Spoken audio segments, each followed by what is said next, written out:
LA 침례교회 주일 오전 예배에 함께 참석하신 모든 분들을 주님의 이름으로 환영합니다.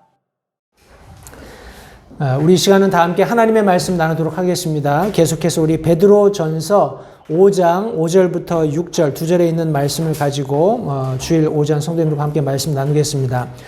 저희가 2주 전에는 우리 장로들을 위한 권면의 말씀으로 베드로전서 5장 1절부터 4절까지의 말씀을 함께 나누었고요. 지난주에는 우리 어머니 주일을 맞이해서 우리 현숙한 여인이라는 제목으로 잠언 말씀을 함께 나누었습니다. 오늘은 계속해서 제가 2주 전에 공지 드린 대로 베드로전서 5장 5절, 6절 두 절에 있는 우리 1절부터 쭉 연결되는 말씀입니다만 특별히 오늘은 5절, 6절 두 절의 말씀을 가지고 성도님들과 함께 말씀을 나누도록 하겠습니다.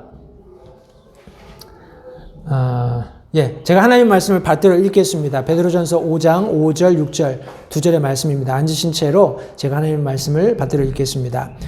젊은 사람들아, 너희도 이와 같이 장로에게 복종하고 참으로 다 서로에게 복종하며 겸손으로 옷 입으라.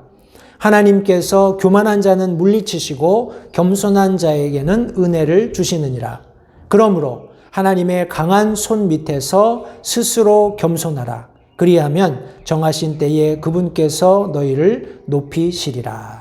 오늘 본문의 말씀을 가지고 우리 2주 전에 나누었던 장로들을 위한 권면의 말씀에 이어서 젊은 사람들을 위한 권면 이런 제목으로 함께 말씀을 나누도록 하겠습니다. 말씀을 위해서 잠시 기도하겠습니다.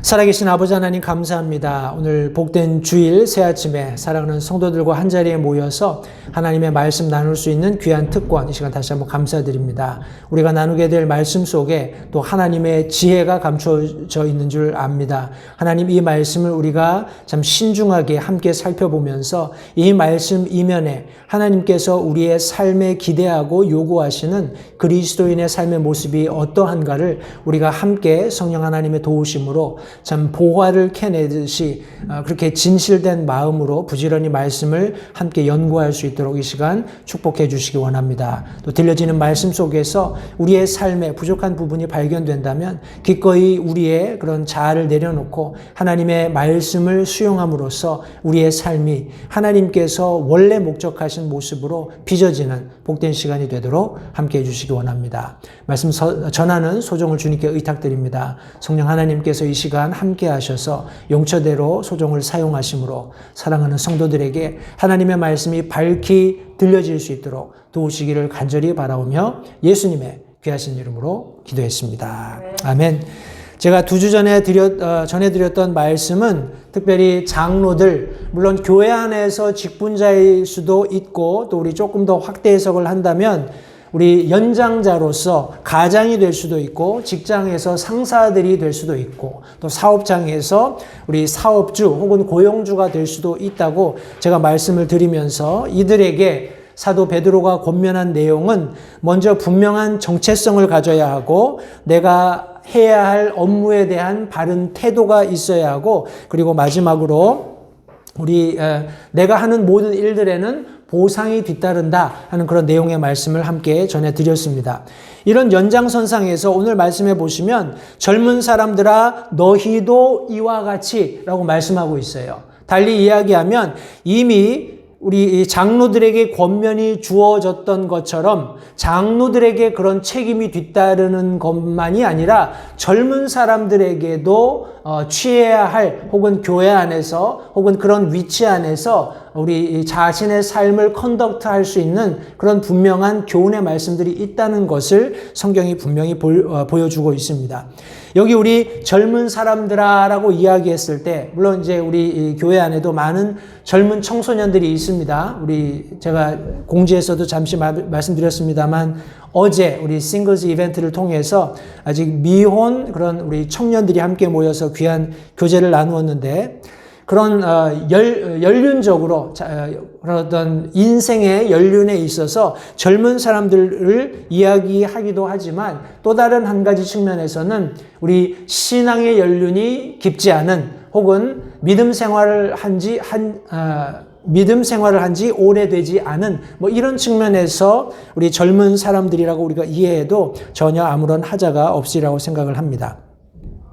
그러나 동일하게 성도님들 교회 안에는 연장자들만 있는 게 아니에요. 그죠? 교회 안에 모두 머리만 있으면 안 되잖아요. 몸통도 있어야 하고 우리 손발 노릇을 할 수 있는 그런 혈기가 왕성한 주님의 일에 드려진 헌신된 그런 우리 청년들도 있어야 한다는 그런 측면에서 우리 연장자들에게 어떠한 권면의 말씀이 하나님께로부터 우리 사도 베드로를 통해서 있었던 것처럼 동일한 원리로 그런 젊은 혹은 믿음의 경륜이 얕은 짧은 그런 사람들에게도 동일하게 하나님으로부터 사도 베드로를 통해서 교회에 교훈의 말씀이 주어지고 있음을 다시 한번 기억하시면서 나는 나이가 많으니까 혹은 나는 믿음의 경륜이 깊으니까 오래됐으니까 나는 이 말씀에 해당 사항이 없다. 이렇게 생각하시는 것은 옳지 않습니다. 그것은 어떤 의미에서는 교만이죠. 그죠? 저는 항상 말씀을 대할 때마다 또 우리 다른 분들과 교제할 때마다 제가 배울 것이 너무나 많다는 생각을 떨쳐버릴 수가 없습니다. 다시 말해서 저 자신이 그런 척 하려고 하는 이야기가 아니라 너무 아는 게 없고 모자라고 어리고 참 여러 모양으로 부족하다라는 것을 그런 절감하는 그런 측면에서 성도님들 우리가 특별히 하나님의 말씀을 대할 때 나 자신을 그런 뭐라고 할까요? 배우는 그런 학생의 자세로 이렇게 접근하시면 훨씬 더 큰 유익이 되리라고 믿습니다. 그래서 오늘 우리가 함께 나누게 될 이 말씀이 우리 어린 혹은 젊은 청소년들이나 학생들에게만 국한되어서 전해지는 말씀이 아니라 우리 모든 믿는 그리스도인들에게 동일하게 적용되는 말씀임을 기억하면서 함께 우리 아멘으로 받으실 수 있으면 좋겠습니다.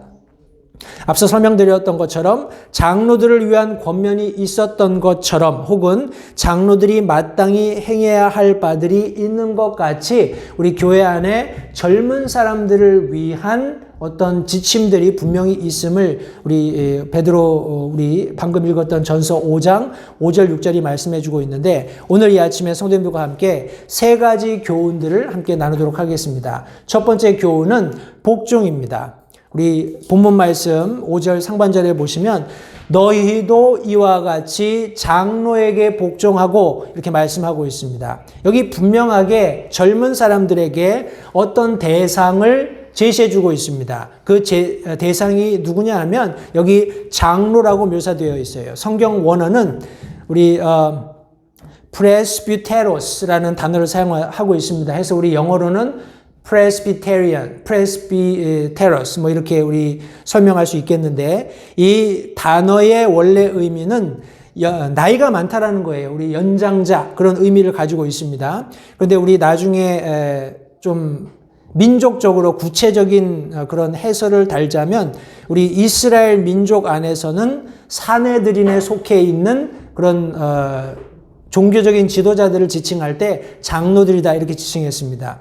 우리 또 요한계시록에 보면은 하나님의 보좌와 왕자와 그분의 왕자 주위에 있는 24 장로죠. 그죠? 거기도 마찬가지로 우리 이 성경 원어가 의미하고 있는 장로들이 묘사되어 있습니다. 그래서 일반적으로 이야기할 때 성경 안에서 우리 장로라고 이야기할 때 연장자 혹은 직분자 해서 우리 목사와 같은 그런 의미로 사용되고 있는 것을 우리가 잘 알고 있습니다.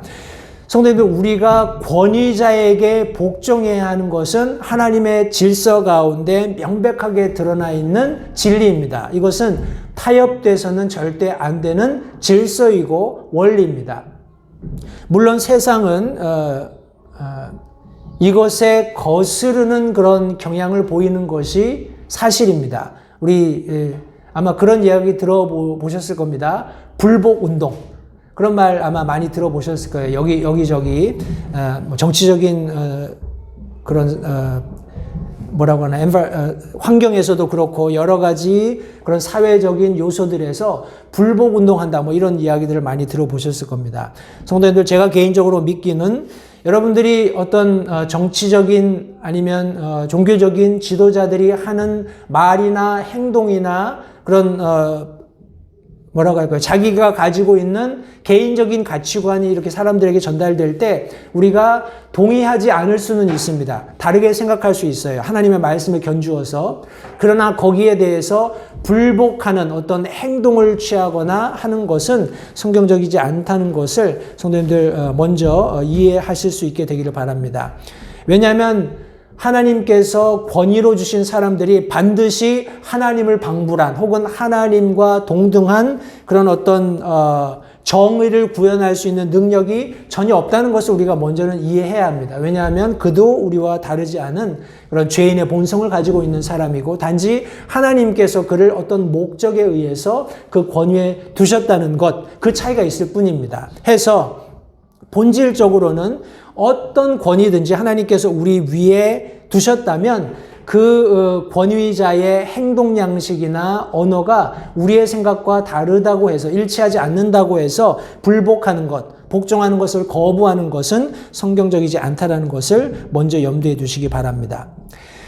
여기 복종이란 말이 좀 설명이 되어 있는데 우리 사전적으로는 우리 subordinate 뭐 이런 영어 단어를 사용할 수 있겠고요. 계급이나 지위가 아래에 있는 하위에 있는 그런 모습을 나타냅니다. 따라서 분명한 계급 체계가 형성되지 않으면 복종이라는 것은 불가능합니다. 이해가 되시나요? 우리 이렇게 제가 한번 설명을 해보겠습니다. 우리 농경사회에서는 소라든지 말이라든지 이런 동물들이 잘 복종하게끔 하는 것이 아주 필수 불가결한 그런 요소입니다. 해서 소는 어렸을 때 어떻게 하나요? 코에다가 뚜레를 뚫죠.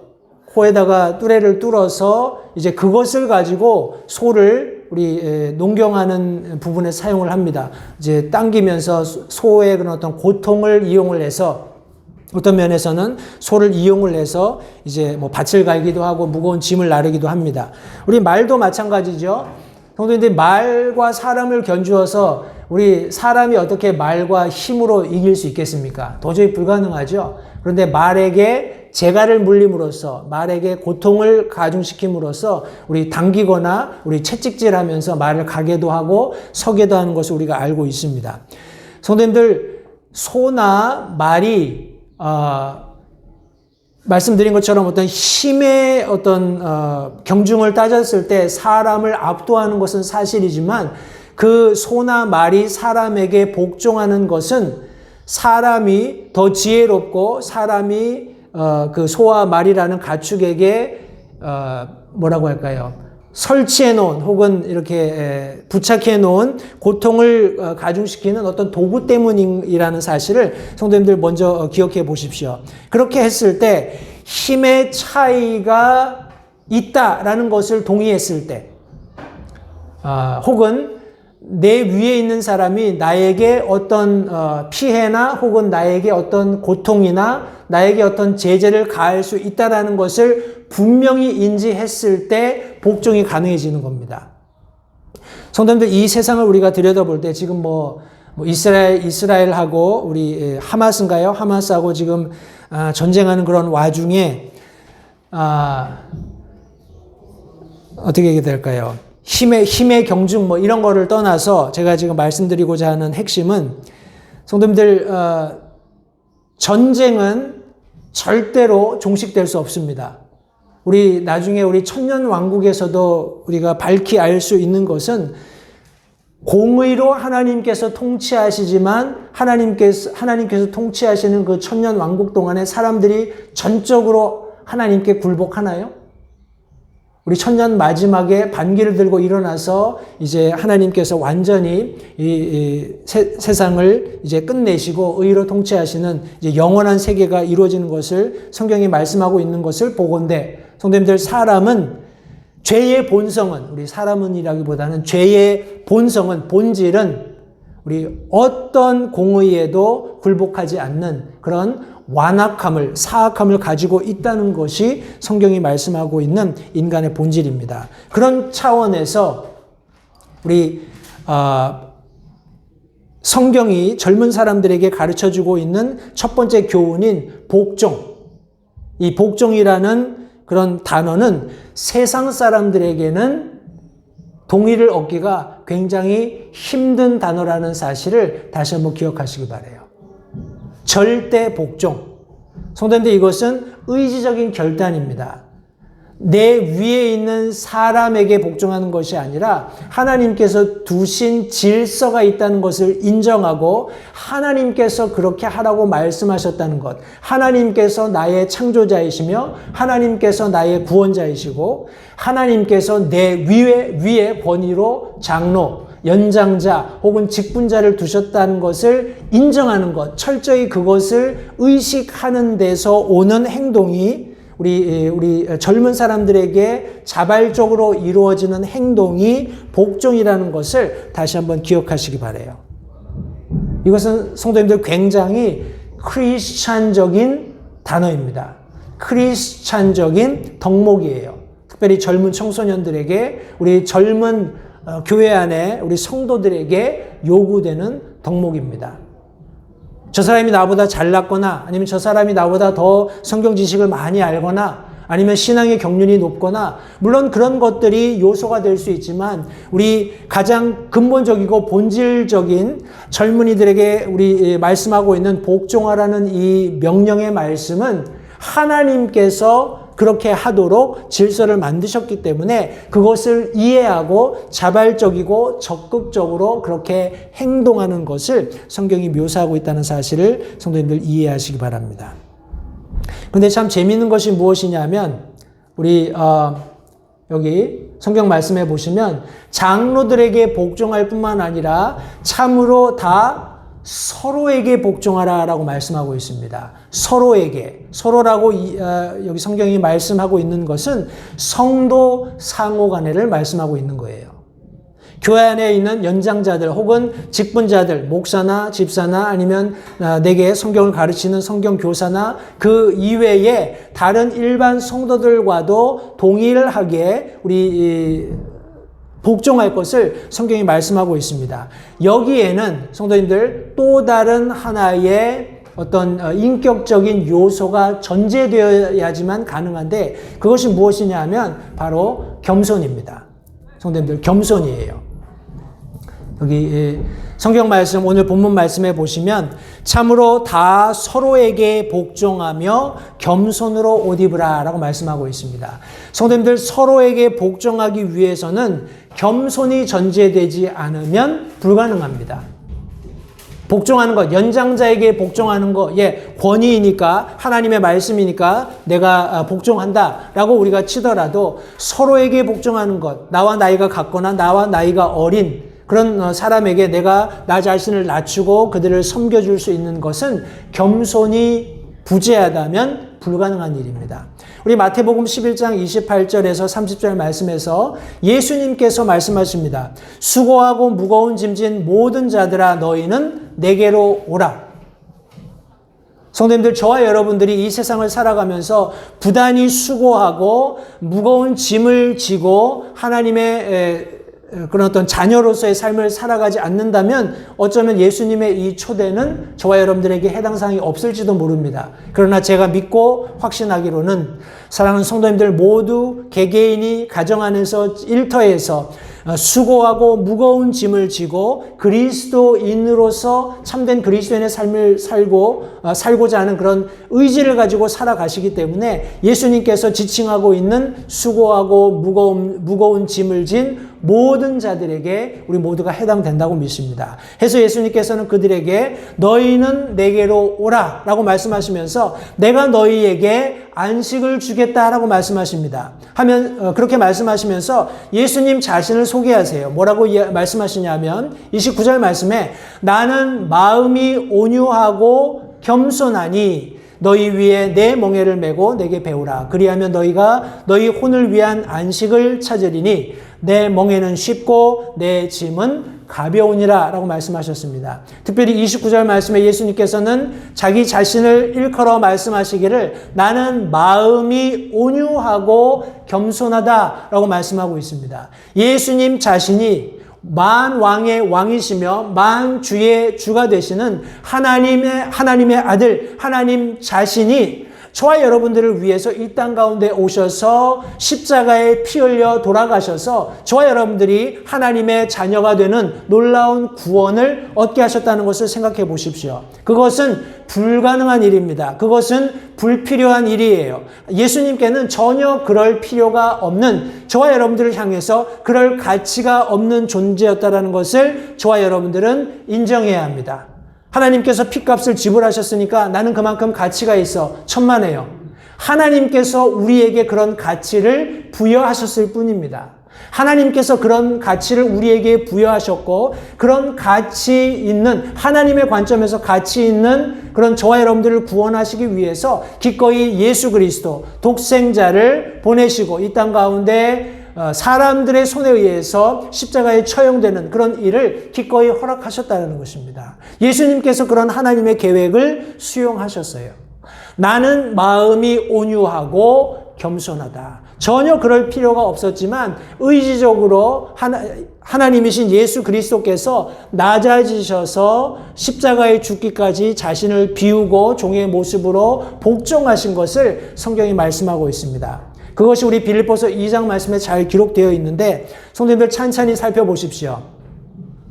여기 지금 사도 베드로가 빌립보 성도들에게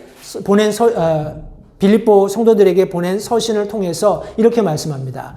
어떤 일도 다툼이나 헛된 영광으로 하지 말고 오직 겸손한 마음으로 각각 자기보다 남을 더 낮게 여기며 각 사람이 자기 일들만 돌아보지 말고 각 사람이 남의 일들도 돌아보라. 성도님들, 지금 우리가 읽었던 바로 이 말씀이 우리 본문 말씀 베드로 전서 5장이 말씀하고 있는 다 서로에게 복종하며 겸손으로 옷 입으라는 말씀을 설명해 주고 있습니다. 그러면서 뭐라고 말씀하시냐면 너희 안에 이 생각을 품을지니, 이 생각이 전제되지 않으면, 성도님들, 이 생각이 전제되지 않으면 성도 상호 간에 복종하는 일은 절대 일어나지 않습니다. 다시 한번 상기하시기 바라요. 너희 안에 이 생각을 품을지니 곧 그리스도 예수님 안에도 있던 생각이다 하면서 예수 그리스도의 모습을 설명합니다. 그분은 하나님의 형체로 계심으로 하나님과 동등함을 강탈로 여기지 아니하셨으나 이것이 예수님의 실체였습니다. 그러나 스스로 무명한 자가 되사 자기 위에 종의 형체를 취하시고 사람의 모습이 되셨으며, 있을 수 없는 일이죠. 그러나 그 일을 스스로 선택하셨다고 말씀하십니다. 사람의 모양으로 나타나사 자기를 낮추시고 죽기까지 순종하셨으니 곧 십자가의 죽음이라. 성도님들 보십시오. 여기 우리가 앞서 읽었던 너희 안에 이 생각을 품을지니 곧 그리스도 예수님 안에도 있던 생각이다 라고 말씀하고 있어요. 이 생각이 어떻게 됐나요? 우리 쭉 말씀을 읽어보면 이 생각이 행동을 통해서 결과를 낳게 되죠. 맞죠? 어떤 생각이 사람 마음속에 있으면 그 생각이 행동을 낳게 됩니다. 그 행동은 분명히 어떤 결과에 다다르게 되는데 예수님 마음속에 있었던 이 겸손한 생각이 예수님이 스스로 무명한 자가 되어서 종의 형체를 취하셔서 사람의 모습으로 나타나시고 죽기까지 순종하셔서 십자가에 죽으셨기 때문에 하나님께서 계획하신 구원의 문이 저와 여러분들에게 넓게 열리게 되었다고 성경이 말씀하고 있는 것입니다. 성도님, 우리가 역으로 이것을 오늘 본문의 말씀을 통해서 설명을 하자면 우리 젊은 사람들, 특별히 교회 안에서 신앙이 오래되지 않았건 아니면 연령적인 측면에서 우리 어린 젊은이이건 성도님들, 우리가 우리 마음속에 그런 생각을 가져야 된다는 거예요. 우리 스스로를 낮춰야 된다는 겁니다. 그래도 나는 신학교를 졸업했는데, 그래도 나는 교회 안에서 이런 직분자의 자제인데, 나는 여기서 교회 생활 이렇게 했는데, 아니요. 그런 것이 아무 의미가 없다라는 것을 다시 한번 말씀으로 되돌아가서 예수님과 나 자신을 비교했을 때 나는 하등에 비교할 가치조차 없다는 그런 분명한 자기 자신을 깨닫는 그 상태로부터 시작해야 된다는 거예요. 그런 생각이 우리 자신을 겸손하게 만든다는 겁니다. 누군가 무엇을 부탁했을 때 내가 그런 일을 왜 해? 이렇게 하는 태도가 아니라는 거예요. 기꺼이 제가 하죠. 기꺼이 제가 쓰레기를 줍겠습니다. 청소를 하겠습니다. 이런 태도를 가지고 살아갈 때 성도님들, 교회 안에 서로 복종하는, 서로 섬겨주는, 서로 나보다 남을 낮게 여기는 그런 일반적인 성경이 말씀하고 있는 그런 교회 안에의 자연스러운 모습이 형성된다는 것을 성도님들 잊지 마시기 바랍니다. 이런 생각을 어떻게 하라고요? 오늘 본문의 말씀은 다 서로에게 복종하며 겸손으로 옷 입으라라고 말씀하고 있습니다. 옷 입으라. 우리 성경 원어가 말씀하고 있는 옷 입으라라는 이런 의미는 우리 격에 맞는 혹은 목적에 부합한 의복을 설명할 때 사용하는 단어입니다. 마치 우리 앞치마를 두르면 뭐죠? 앞치마를 두른다라는 것은 나는 지금 서빙할 준비가 되어 있습니다. 나는 여기서 지금 당신을 서빙하는 사람입니다. 그런 것을 나타내죠. 우리 좀 규모가 있는 패밀리 레스토랑에 가면 물론 이제 뭐 다른 유니폼을 입고 나오는 사람들도 있겠습니다만 크지 않더라도 이렇게 에이프런을 두르고 나옵니다. 그 말은 상징적인 거예요. 내가 이 유니폼을 입었다는 것은 당신의 요구에 나는 응대할 준비가 되어 있고 당신을 위해서 나는 섬길 수 있는 준비가 되어 있습니다. 이것을 나타내는 겁니다. 성도님, 우리 밀리터리에 가는 사람들은 군복을 입잖아요. 그죠? 우리가 이런 수트를 입고 군사활동을 할 수는 없는 노릇입니다. 군복을 입는 이유는 내가 이 군사로서 민첩하게 활동해서 나에게 이렇게 주어진 무기를 내가 신속하게 다뤄서 적을 격퇴할 수 있는 그런 준비가 되어 있습니다 하는 그런 사인입니다. 외적인, 그리고 내적으로도 나는 이 의복을 입음으로써 그럴 의무가 있고, 외적으로도 저 사람은 어떤 군사적인 어떤 임무를 담당하는 사람이구나 하는 것을 나타내는 거예요. 마찬가지로 우리 성경은 우리 믿는 그리스도인들, 특별히 젊은이들을 향해서 서로에게 복종하며 겸손으로 옷을 입으라 라고 말씀하고 있습니다. 겸손이라는 옷이 입혀져 있는 사람들이 볼 수 있어요. 그런 캐릭터를 보게 됩니다. 성도님들, 의지적으로건 그 아이들이 의지적으로건 혹은 어떤 나이대에는 좀 좀 강압적인 그런 차원에서 이런 교훈들이 계속 가르쳐져야 합니다. 아이들이 어려서 자발적으로 겸손을 입는 것이 아니에요. 맞죠? 우리 어른들이 먼저 모범을 보여주어야 하고, 또 아이들이 그런 겸손이라는 캐릭터를 갖도록 꾸준히 가르치고 지도해야 합니다. 그것이 교회 안에 상호작용이 될 때, 우리 연장자들이 아래에 있는 우리 성도들에게, 혹은 어린 성도들이 연장자인 성도들에게 상호적인 작용을 할 때 비로소 복종과 겸손에 따르는 상호 복종이 일어나는 겁니다. 섬김이 일어나게 된다는 것을 성도님들 잊지 마시기 바랍니다. 이것은 비단 어떤 나의 신분 혹은 나의 복종을 위한 겸손의 상태를 드러내는 것일 뿐만 아니라 그것은 다른 측면에서 나 자신을 보호하는 것이기도 합니다. 나 자신을 보호하는 것이기도 해요. 성도님들, 겸손으로 옷 입은 사람 혹은 겸손으로 철저히 무장한 사람은 하나님께서 존중해 주신다는 사실을 절대 잊지 마십시오. 하나님께서는 겸손으로 옷 입고 복종할 수 있는, 섬길 수 있는 준비가 된 사람을 성경 어느 곳에서도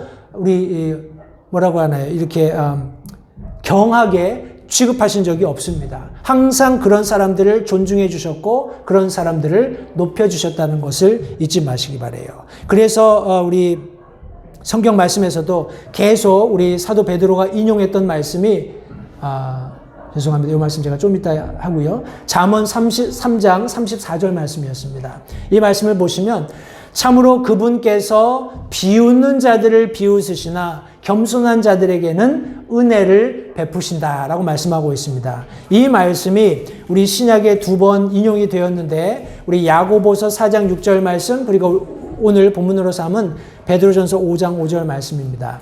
우리 야고보서 4장 6절 말씀에서는 그러나 그분께서 더 많은 은혜를 베푸시나니 그러므로 그분께서 이르시되 하나님께서는 교만한 자들은 물리치신다라고 말씀하셨어요. 그리고 겸손한 자들에게는 은혜를 베푸신다.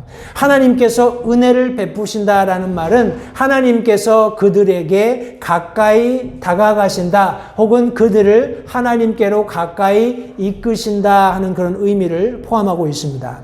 베드로전서 우리가 읽었던 5장 5절 말씀에서도 젊은 사람들아 너희도 이와 같이 장로에게 복종하고 참으로 다 서로에게 복종하며 겸손으로 옷 입으라 하면서 구약 말씀을 인용합니다. 하나님께서 교만한 자는 물리치시고 겸손한 자에게는 은혜를 주시느니라.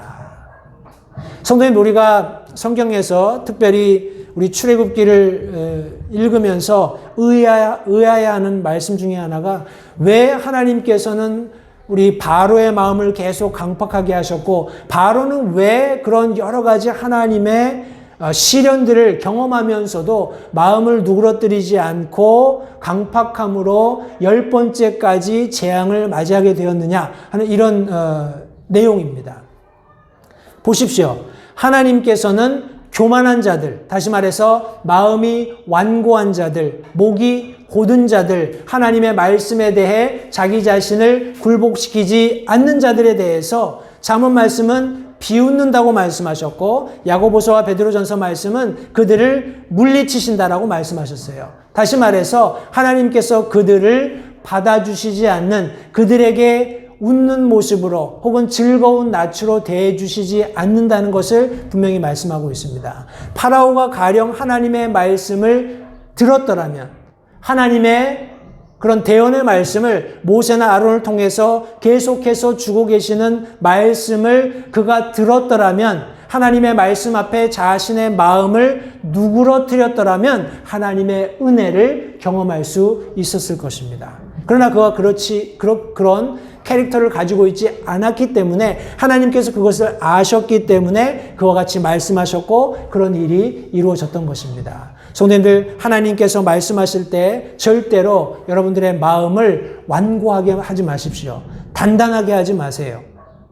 다시 말해서 우리 부모님들이 자녀들에게 훈계의 말씀을 해줄 때가 있습니다. 많죠? 자주 있어야 하고요. 특별히 어린 아이들에게는 더 자주, 더 많이 하나님의 말씀에 근거한 훈계들이 뒤따라야 합니다.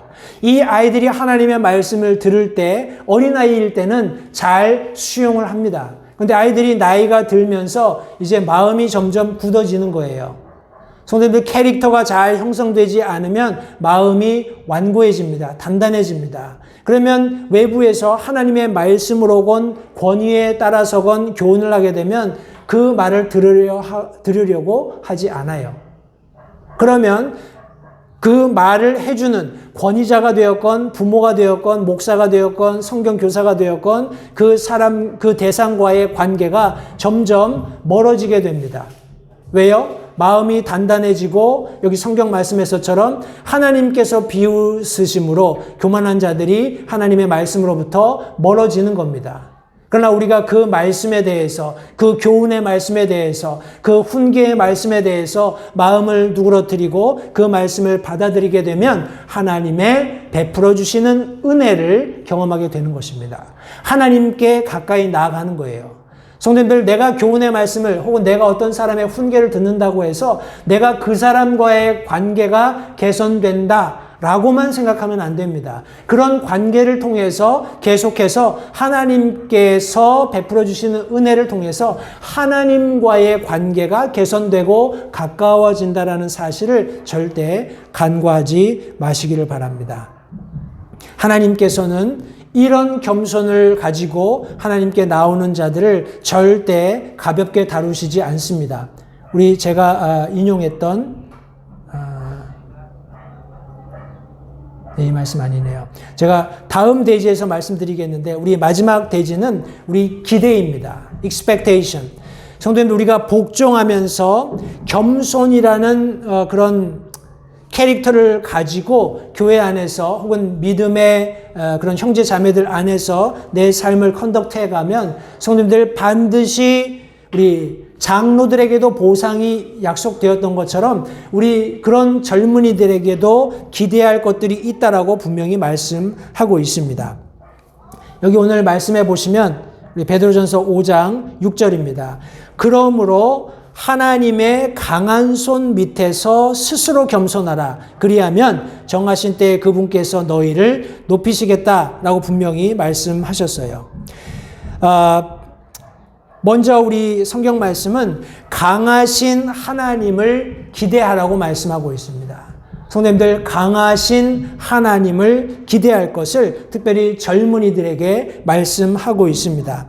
성도님들 많은 사람들이 특별히 젊었을 때는 자기 자신을 의지하려고 합니다. 왜냐하면 내가 힘도 있고 뭔가 노력하면 뭔가 성취도 되고 하는 그런 과정들을 통해서 자기 자신을 의지하려는 그런 본성이 싹이 틉니다. 그것을 성경은 교만이라고 표현하죠. 자기 힘, 자기 능력, 자신의 지식 이런 것들을 신뢰할 때 우리 성경은 교만이라고 이야기합니다. 그러나 하나님을 의지하는 사람을 성경은 겸손하다라고 이야기합니다. 자기 자신을 항상 하나님 아래 두는 거예요. 하나님의 권위, 하나님의 지도하심, 하나님의 보호하심, 하나님의 인도하심에 자기 자신을 맡겨두는 자들을 성경은 겸손하다라고 말씀하십니다. 성도님들 다윗의 생애를 보십시오. 그는 이스라엘의 두 번째 기름 부음 받은 공식적인 왕이었습니다. 그럼에도 불구하고 사울 왕의 추격을 받아서 삶의 그런 어떤 언저리까지 몇 번을 오가면서 그가 얼마든지 내가 왕인데 내가 왜 이래야 하나 하고 분개할 수도 있었을 거예요. 그러나 우리 시편 말씀을 통해서 확인해 볼 수 있는 것처럼 항상 그는 하나님을 신뢰함으로 하나님 밑에 자기 자신을 두었기 때문에 사울을 왕으로 인정할 수 있었습니다. 계속해서 사울을 존경하고 그의 생명을 취하려는 자신의 수종들에게 하나님께서 기름 부으심 받은 자를 존중해야 하고 그의 생명을 해하지 말 것을 말씀할 수 있었던 겁니다. 왜요? 강하신 하나님이 계시다는 것을 알았기 때문에 그렇습니다. 그리고 이 강하신 하나님은 언젠가 반드시 때가 되면 그렇게 하나님께 순종하는 사람을 높이시리라는 분명한 약속이 있다는 것을 믿었기 때문에 그렇습니다. 우리 로마서 8장 말씀 28절 우리 잘 아는 말씀입니다. 우리가 알거니와 하나님을 사랑하는 자들 곧 그분의 목적에 따라 부르심을 받은 자들에게는 모든 것이 합력하여 선을 이루느니라 라고 말씀하고 있습니다. 아마 이 말씀을 우리 고난 가운데 있는 성도들이 직면하게 된다면 오케이, 하나님을 나는 사랑하죠. 그리고 하나님이 목적에 따라서 나를 부르셨고 내가 이 모든 사실을 알고 있는데 그렇다면 언제 이 모든 상황들이 좀 잘 해결되어서 내 삶에 선을 이루겠습니까? 하는 아마 질문을 가지실지도 모르겠습니다. 그러나 성도님들 우리가 잊지 말아야 할 것은 모든 일들이 되어지는 때는 내가 원할 때가 아니라는 거예요. 모든 일들이 되어지는 때는 하나님이 목적하신 것을 성취하신 그 정하신 때가 되어야 된다는 사실을 잊지 마시기 바랍니다. 앞서 설명드렸던 다윗의 생애를 통해서도 마찬가지입니다. 왜 다윗이 사무엘이 가서 기름 부음을 받았을 때 그때 즉시로 왕좌에 오르고 사울 왕이 somehow 하나님의 간섭하심에 의해서 왕좌에서 내려오고 하는 이런 일이 있지 않았을까? 성도님들 다윗에게는 그런 과정이 필요했던 것입니다. 그런 과정을 통해서 우리가 부더니도 격려의 말씀을 받고 하는 시편 그런 시편들이 기록되게 되었던 것입니다. 성도님들 욥의 생애를 보십시오. 왜 하필이면 욥에게 우리 마지막 장에서 그에게 더블 포션을 주심으로써 하나님께서 복을 주셨을까? 왜 그가 그런 참 끔찍한 일들, 모든 재산을 잃고 자녀들을 잃고 하는 그런 과정들을 통해서야만 그런 복을 받아야 했는가? 욥 자신도 거기에 굉장한 의문이 있었던 것을 성경이 말씀하고 있습니다. 그러나 모든 것이 하나님께서 정하신 때가 되었을 때 합력함으로 하나님께서 주고자 하시는 선으로 우리에게 드러나게 될 것을 성경이 말씀하고 있음을 잊지 마시기 바랍니다. 성도님들, 강하신 하나님을 기대하시기 바라요. 또 분명한 정하신 때가 되었을 때 그것을 드러내시는 하나님을 기대하시기 바랍니다. 그리고 마지막으로 보상하시는 하나님이심을 기억하시기 바랍니다. 빌립보서 2장 9절부터 11절 말씀, 우리가 읽었던 3절부터 8절까지 말씀에 예수님께서 그런 마음을 가지고 행동하심으로써 분명한 하나님께서 기뻐하시는 결과를 가져왔기 때문에 하나님께서 이와 같이 예수님께 보상하십니다.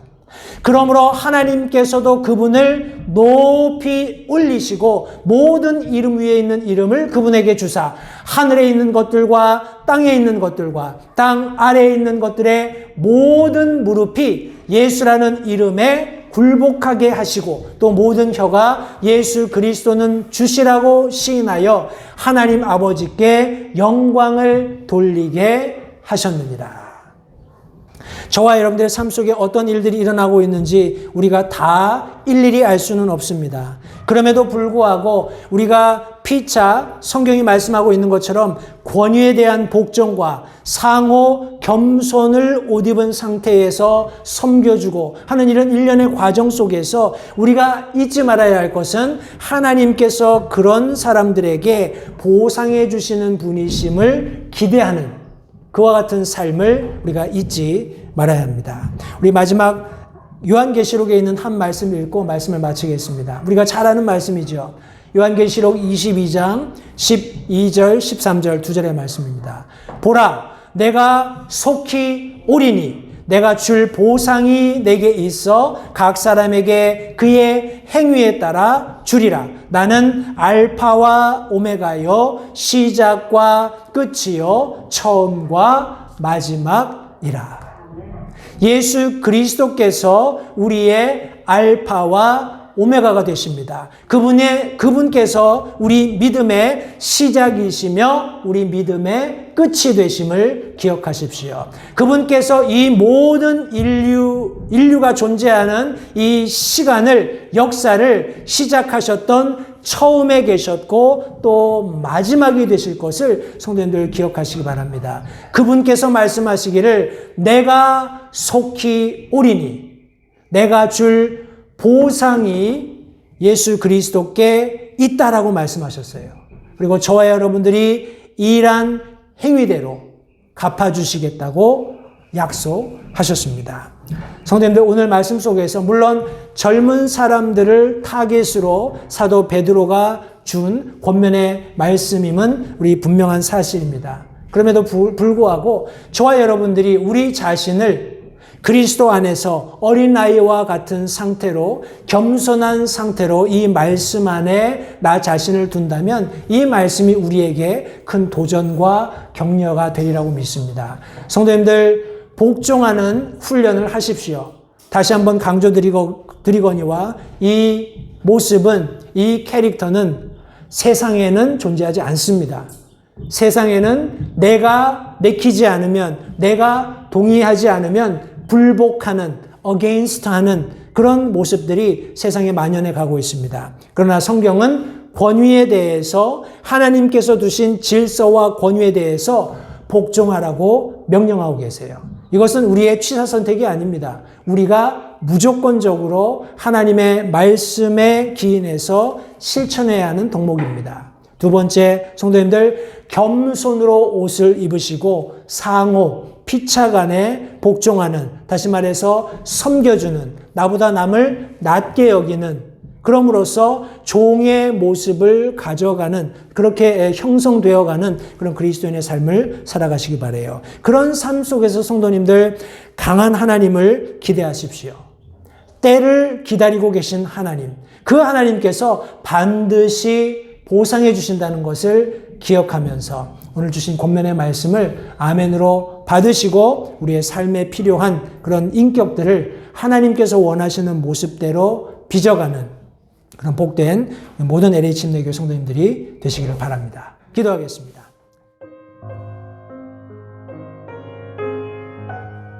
잠시 들으신 말씀에 따라 결단하는 시간을 가지시기 바랍니다. 하나님께서 무엇을 말씀하시든지 따르기로 결단하십시오. 하나님께서는 순종하는 자들을 존중하십니다. 아직 예수님을 개인의 구주로 영접하신 사실이 없으시다면 자신이 죄인됨을 인정하며 하나님께 나오는 자들을 하나님께서 받아주신다는 확실한 말씀에 근거하여 다음과 같이 기도하십시오. 하나님, 나는 죄인입니다. 나는 내 죄로 인해 죽을 수밖에 없음을 압니다. 그러나 예수님께서 내 죄를 위해 십자가에서 피 흘려 죽으시고 사흘 만에 다시 살아나셔서 내 죄값을 모두 지불하셨고 내게 새로운 생명을 약속하셨음을 믿습니다. 지금 이 순간 예수님을 내 마음에 모셔드립니다. 내 마음에 오셔서 나의 주와 그리스도가 되어주십시오. 예수님 이름으로 기도했습니다. 다음과 같이 기도하셨다면 여러분은 성경 말씀대로 구원을 받으셨습니다. 계속해서 주 안에서 함께 자라가는 복된 교제가 있기를 간절히 바랍니다.